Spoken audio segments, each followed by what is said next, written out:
In this video, I'm going to show you how to change your start location in Google Maps. If you find this video helpful, please consider subscribing and leaving a like. So first, you want to open up Google Maps, and then you want to go to the bottom right and click on this little icon above Contribute. Then you can choose your location, or you can choose an actual start location. Let's just say I want to start at a specific location. So you can enter it in. Let's just say Ohio.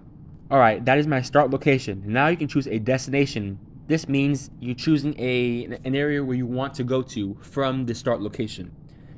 You can press on this, and then you can choose your destination. I'll just say Ohio Avenue.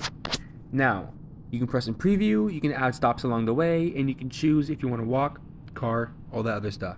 Now, let's say you made it to your destination and you want to go back home.